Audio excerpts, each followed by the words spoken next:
శ్రీమాత్రే నమ. జయ గురు దత్తాత్రేయ నమ.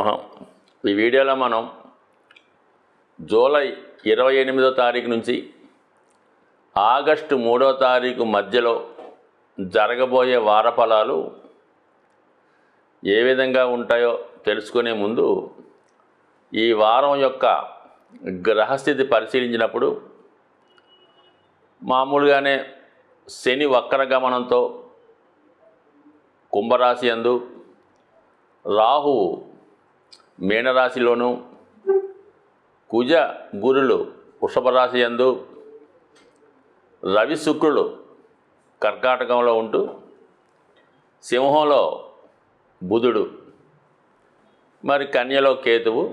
అయితే ఈ నెల అంటే మనకి ఈ వారం 1వ తారీఖు వరకు ఇంచుమించుగా రవి శుక్రులు కలిసి ఉంటూ, దాని తర్వాత 1వ తారీఖు నుంచి శుక్ర బుధులు కలిసి ఒక గొప్ప యోగాన్ని ఇవ్వడం జరుగుతోంది. సో దాని ప్రభావం ఎక్కువగా విద్యార్థులకి చాలా అనుకూలంగా ఉంటుంది. నూతన వ్యాపార ప్రారంభం చేద్దాం అనుకున్న వాళ్ళకి అనుకూలంగా ఉంటుంది.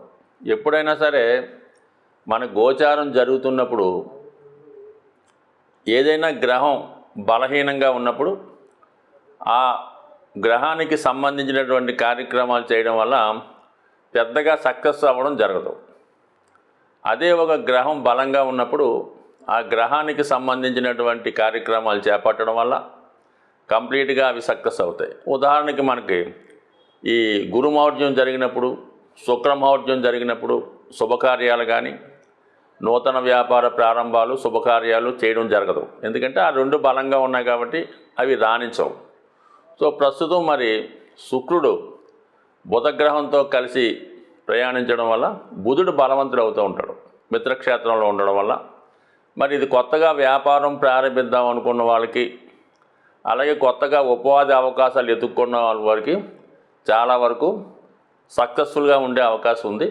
అయితే బుధగ్రహం పైన మిత్రుడైనటువంటి శని వీక్షణ ఉండడం వల్ల ఏదన్నా శ్రమాంతర విజయం లభిస్తుంది తప్ప పెద్దగా సునాయాసంగా మరి అనుకున్న వెంబటనే జరిగే అవకాశం ఉండదు. కాబట్టి ఏదన్నా ప్రయత్నం ప్రారంభించే ముందు వ్యాపారాలకు సంబంధించింది కానీ, ఏదైనా కొత్తగా విద్యా ప్రారంభం కానీ, విద్యా సంస్థల్లో చేరడం కానీ, కొత్త కోర్సులు నేర్చుకుని చేసేవాళ్ళు అత్యంత దీక్షతో క్రమశిక్షణతో నేర్చుకోవడం వల్ల దానితో సక్సెస్ అవుతూ దాని విధంగా ఆర్థికపరమైనటువంటి సక్సెస్, మీ ప్రయోజనం కూడా నెరవేరే అవకాశం ఉంటుంది. మేషరాశి వారికి ఈ వార ప్రారంభంలో చంద్రుడు రాశి యందు ఉండడం జరుగుతూ ఉంటుంది. ముఖ్యంగా ఆదివారం, సోమవారం ఈ 2 రోజులు కూడా జాతకుడు ఎక్కువగా ప్రయాణాలు చేయవలసి ఉంటుంది. ఆర్థిక సంబంధించిన లావాదేవీల్లో అంటే ఏదైనా ధన ప్రయత్నం కొరకో, రుణ ప్రయత్నం కొరకో ఎక్కువగా అన్వేషిస్తూ సంచారం చేయడం జరుగుతూ ఉంటుంది. అలాగే భూములు, రియల్ ఎస్టేట్ సంబంధించిన వ్యాపారస్తులకు ఎక్కువగా బిజీగా ఉండడం వల్ల కొంతవరకు ఆ వృత్తి వ్యవహారాల్లో సక్సెస్ పరంగా ఉంటుంది. అయితే సోమవారం నుంచి వీళ్ళ యొక్క అభివృద్ధి ఇంకా బెటర్గా ఉండే అవకాశాలు ఎక్కువగా ఉన్నాయి. మరి ధనస్థానంలో కుజగ్రహం ఉండడం వల్ల ఏంటంటే ఈ రాశి వారికి రియల్ ఎస్టేట్ రంగంలో ఉన్నవారికి కానీ, లేదా భూములు సంబంధించినటువంటి ఎటువంటి లావాదేవీలు చేస్తున్న వారికైనా అనుకూలించే అవకాశం ఉన్నది. అంటే ధనస్థానంలో కుజుడు ఉండడం ఆ విధంగా ఉంటుంది. అలాగే వ్యక్తిగతంగా ఉన్న వాళ్ళకి స్థిరాస్తుల మీద ఆదాయం రావడం, అలాగే అన్నదమ్ములు, స్నేహితులు సహకరించడం, ముఖ్యంగా శుభకార్యాల కొరకు ఎక్కువగా చర్చించడం జరుగుతూ ఉంటుంది. మరి రాష్ట్రాధిపతి గురువుతో కలిసి ఉండడం వల్ల ఏదైనా పుణ్యక్షేత్రాలు దర్శిద్దామనే ఆలోచన, ఏదైనా దూర ప్రాంత ప్రయాణం కొరకు చేసే ఏర్పాట్లు, లేదంటే గృహంలో ఏదైనా శుభకార్యం తలపెట్టడం కానీ, చిన్న గెట్ టుగెదర్ ఫంక్షన్స్ లాంటివి చేసుకోవడం కానీ ఎక్కువగా ఆ కార్యక్రమాలు చేస్తూ ఉంటారు. మనీ విషయంలో మాత్రం కుటుంబ అవసరాల నిమిత్తం ఎక్కువగా ఖర్చు అవ్వడం జరుగుతుంటుంది. ఒక గొప్ప వ్యక్తి మీ కుటుంబాన్ని సందర్శించవచ్చు. అది మీ యొక్క శ్రేయోభిలాష అవ్వచ్చు, మీ గురు సమానులు అవ్వచ్చు, లేదంటే బాగా దూరంగా ఉన్నటువంటి ఒక ప్రముఖ వ్యక్తులు మీ కుటుంబాన్ని సందర్శించడం, మీకు వారి నుంచి ఏదో ఒక సహాయ సహకారాలు లభించే అవకాశం ఉంది. సో అలాగే మరి ధనాధిపతిగా ఉన్నటువంటి శుక్రుడు రవితో కలిసి ఉండడం వల్ల ప్రభుత్వ పథకాలు మీకు అనుకూలంగా ఉండే అవకాశం ఉంది. ఏదైనా ప్రభుత్వానికి సంబంధించినటువంటి పనులు ఏమన్నా ఉంటే ఈ మొదటి వారంలో ఇప్పుడు జరుగుతున్నటువంటి ఇంచుమించుగా ఈ 3వ తారీఖు లోపల ఈ ప్రయత్నాలు చేసుకోవడం వల్ల అవకాశం ఉంది. సో అలాగే ఏదైనా వాహనాలు రిపేర్ చేయడం కానీ, గృహానికి అవసరమైనటువంటి వస్తువులు సమకూర్చడం కానీ జరిగే అవకాశాలు ఎక్కువగా ఉంటాయి. అలాగే ముఖ్యంగా స్త్రీలకి, ఎవరైతే మేషరాశిలో స్త్రీలు ఉంటారో వారికి ఉపాధి అవకాశాలు చాలా ఎక్కువగా ఉంటాయి. అలాగే వారికి వ్యక్తిగతంగా వారి గౌరవం, హోదా పెరిగే అవకాశం ఉంది. ప్రభుత్వ ఉద్యోగులకి ప్రమోషన్ లాంటివి రావడం కానీ, జీతం పెరగడం కానీ జరిగే అవకాశం ఉంటుంది. మరి 1వ తారీఖు ఆగస్టు నుంచి పంచమ స్థానంలో కలిసినటువంటి బుధ శుక్రుల కలయిక జాతకుడికి స్పెక్యులేషన్ ద్వారా కలిసి వచ్చే అవకాశం ఉంది. మీ ఆలోచనలు అమలుపరచడం వల్ల మీలో ఉన్నటువంటి టాలెంట్కి తగిన గుర్తింపు వచ్చే అవకాశం ఉంది. ముఖ్యంగా ఇది విద్యార్థులకి ఉన్నత విద్యా అవకాశాలు లాంటివి ఖచ్చితంగా లభించే అవకాశం ఉంది. ఇదే సమయంలో మీరు ఏదైనా అదనపు ఆదాయం కొరకు వ్యాపారం ప్రారంభించడం కానీ, కొత్తగా పార్ట్ టైం ఉద్యోగం చూసుకోవడం కానీ అటువంటివి ఈ సమయంలో జరిగే అవకాశం ఉంది. ఎందుకంటే ఒక విధంగా బుధుడు శుక్రుడు పంచమంలో కలిసి ఉండడం వృత్తిపరంలో మార్పుకు ఆలోచిస్తూ ఉంటారు. అయితే ప్రతిదీ మార్పు కాకుండా ఏదో ఒక చేంజ్ మాత్రం ఈ వృత్తి వ్యవహారాల్లో జరుగుతూ ఉంటుంది.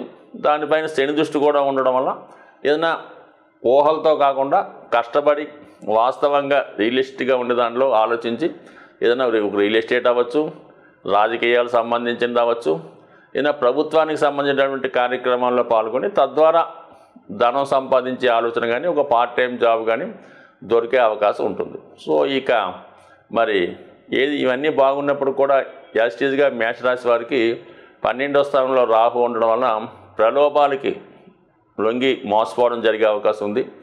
మనకి ఎవరన్నా తక్కువగా ఇస్తామని కానీ, ఏదైనా ఉద్యోగం ఇప్పిస్తామని కానీ, ఆ విధంగా ధనం ఇస్తే మీకు పలానా జాబ్ ఇప్పిస్తాము, పలానా పదవి ఇప్పిస్తామన్నటువంటి ప్రలోభ పెట్టే వాళ్ళు ఎక్కువగా ఈ సమయంలో మీకు తారసపడుతూ ఉంటారు. కాబట్టి అటువంటి ప్రలోభాలకి ఎట్టి పరిస్థితుల్లో నమ్మొద్దు.